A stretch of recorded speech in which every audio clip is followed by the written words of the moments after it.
बोलिए भारत माता की, भारत माता की जय हिंद, जय हिंद, वंदे वंदे वंदे।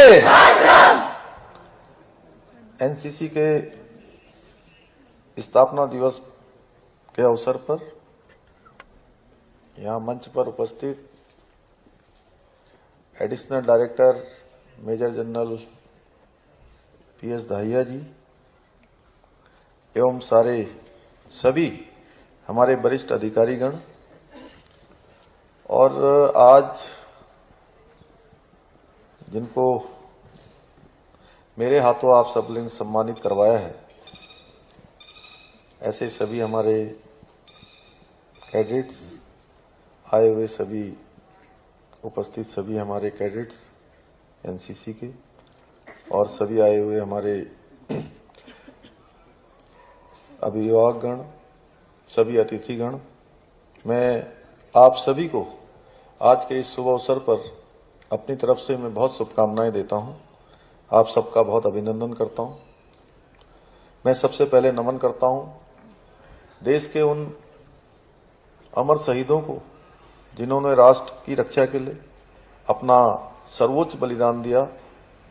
इन शहीदों के कारण ही आज हमारा पूरा देश सुरक्षित है, हमारा तिरंगा सुरक्षित है और आन बान शान से लहरा रहा है।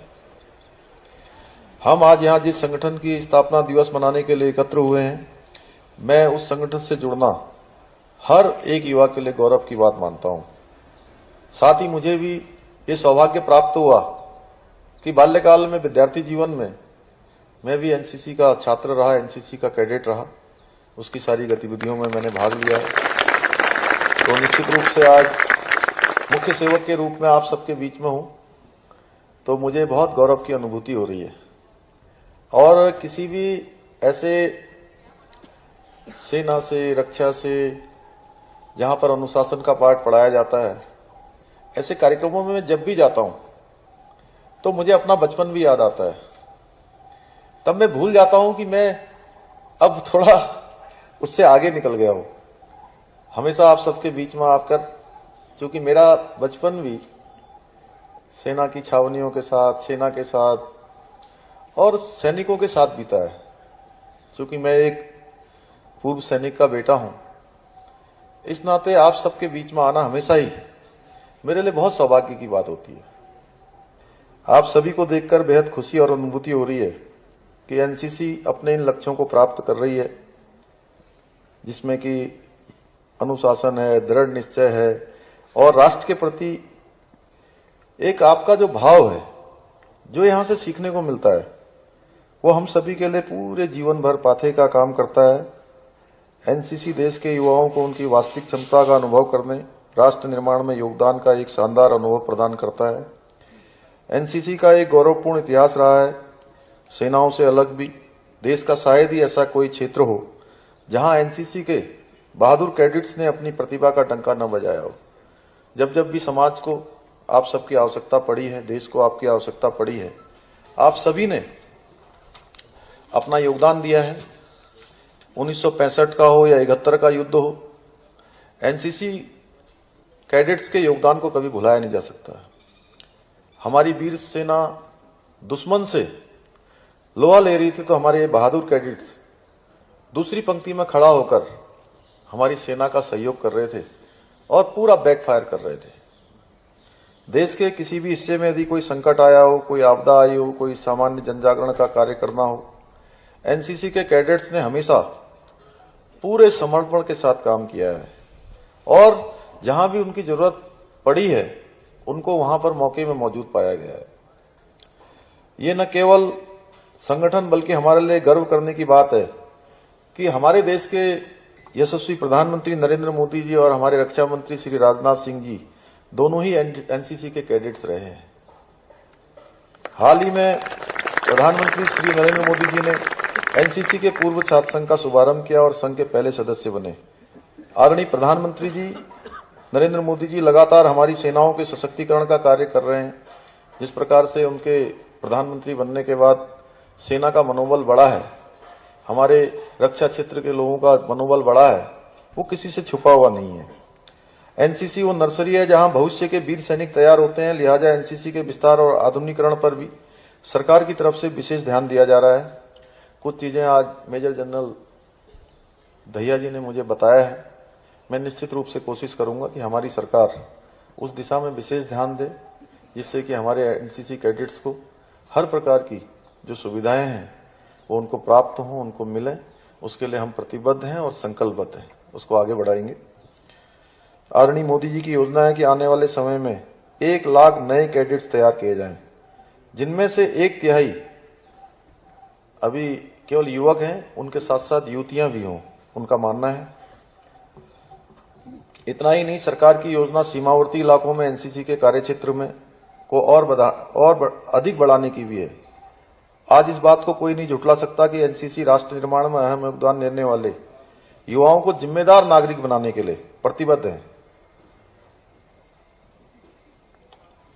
हमने सेना के साथ काम किया है, बचपन से सेना को देखा है और उनके जो सैनिक होते हैं, जो हमारे बॉर्डरों पर काम करते हैं, देश की एकता के लिए, देश की अखंडता के लिए 24 घंटे अपना सर्वस्व वो लगाने का काम करते हैं। अपने जीवन का जो सर्वोत्तम होता है वो देने का काम करते हैं। मैंने उस माँ बाप का दर्द देखा है जिनका बेटा सीमा पर देश की आन बान शान के लिए लड़ रहा होता है। मैंने उस पत्नी की आंखों को भी देखा है, उनकी विकलता को भी देखा है, जो अपने पति की आने की बाट जोते जोते कब बूढ़ी हो जाती हैं पता ही नहीं चलता। अब चूंकि सेना का आधुनिकीकरण बढ़ा है, सेना के अंदर ज्ञान विज्ञान बढ़ा है, लेकिन पुराना समय हम याद करें, जो लोग पुराने समय से सेना में रहते थे, पता भी नहीं चलता था कई बार कि सैनिकों का पार्थिव शरीर उनके घर भी पहुंचेगा कि नहीं पहुंचेगा। बहुत सारे युद्धों में ऐसा हुआ। मैं आज श्रद्धेय अटल बिहारी वाजपेयी जी को भी याद करना चाहता हूं कि कारगिल युद्ध के समय से ऐसी व्यवस्था हुई कि देश के किसी गांव का रहने वाला कोई सैनिक, अर्धसैनिक बलों में काम करने वाला कोई भी जवान हो, अधिकारी हो, अगर कहीं पर भी उनकी शहादत होती थी तो पूरे राजकीय सम्मान के साथ उनका अंतिम संस्कार उनके गांव में किए जाने की व्यवस्था पहली बार अटल बिहारी वाजपेयी जी की सरकार में हुई थी। मैं अटल जी का स्मरण इसलिए कर रहा हूं कि बहुत सारे युद्ध देश के अंदर हुए। उन युद्धों में से एक युद्ध जो कारगिल का युद्ध हुआ, उससे पहले के युद्धों में हमारी सेनाएं हमेशा सेना बहादुर रही है। हमेशा अदम्य साहस और वीरता के लिए हमारी सेना जानी जाती रही है। लेकिन वो युद्ध एक ऐसा युद्ध था जिसको सेना ने युद्ध के मैदान में भी जीता और जिस युद्ध को मेज पर भी जीता। पहली बार देश के इतिहास में ऐसा हुआ। आप में से कई कैडेट ऐसे होंगे जिनके परिवार में कोई न कोई फौज में होगा। आप किसी से मिलते हैं तो गर्व से यही कहते हैं कि मेरे पापा या मेरे चाचा या मेरे मामा ये या दीदी मेरी आर्मी में है, सेना में है, नौसेना में है, वायुसेना में है। देश के जवानों के प्रति हमारे मन में स्वाभाविक गौरव की भावना होती है। हम गर्व से कहते हैं क्योंकि वो देश के लिए इतना कुछ करते हैं कि उन्हें देखते ही भीतर से सम्मान की भावना उमड़ पड़ती है। मित्रों, हमारे शास्त्रों में कहा गया है, वीर भोग्या वसुंधरा। और किसी भी देश की जो सेना होती है और उनकी वीरता होती है, वो सुनिश्चित करता है कि राष्ट्र शांतिपूर्वक अपनी उन्नति के मार्ग पर आगे बढ़ेगा कि नहीं बढ़ेगा। हमारे देश के वीर सैनिकों ने आजादी के बाद हर संघर्ष में अपार शौर्य का उन्होंने परिचय दिया है। आज विश्व भर में हमारे देश की पहचान एक युवा देश के रूप में हो रही है। हमारा उत्तराखंड भी युवा है। अभी 21 साल का युवा उत्तराखंड है। अभी हमने 9 नवंबर को इसका 21 वर्ष का स्थापना दिवस मनाया। देश युवा है, उत्तराखंड भी युवा है, इसका हमें गर्व है। लेकिन देश की सोच युवा हो, यह हमारा दायित्व होना चाहिए। आज युवा सोच, युवा मन के साथ देश आगे बढ़ रहा है, इसलिए वो सर्जिकल स्ट्राइक करता है, एयर स्ट्राइक करता है और आतंक के सरपरस्तों को उनके घर में जाकर सबक सिखाने का काम करता है। जिस देश के युवा में अनुशासन हो, दृढ़ इच्छा शक्ति हो, निष्ठा हो, लगन हो, उस देश का तेज गति से विकास कोई रोक नहीं सकता है। आज ये काम हमारे देश के यशस्वी प्रधानमंत्री नरेंद्र मोदी जी के रूप में हो रहा है। आज पूरे हिंदुस्तान के अंदर नहीं, पूरी दुनिया के अंदर भारत का मान सम्मान और स्वाभिमान बढ़ा है, सेना का मनोबल बढ़ा है। चाहे सर्जिकल स्ट्राइक की बात हो, चाहे गलवान घाटी के उस संघर्ष को हमने नजदीक से देखा है, जहां पर अगर देश का नेतृत्व अगर आगे हो, देश का नेतृत्व अगर सशक्त हो, देश के अंदर अगर मजबूत इच्छा शक्ति वाला नेतृत्व हो, तो कोई भी सेना, कोई भी आतंकवादी संगठन, कोई भी दूसरा देश हमारी ओर आंख उठाकर भी नहीं देख सकता। इसके कई उदाहरण हमारे सामने। यही आज देश के युवा में अनुशासन हो, दृढ़ इच्छा शक्ति हो, लगन हो, उस देश का तेज गति से विकास कोई रोक नहीं सकता है।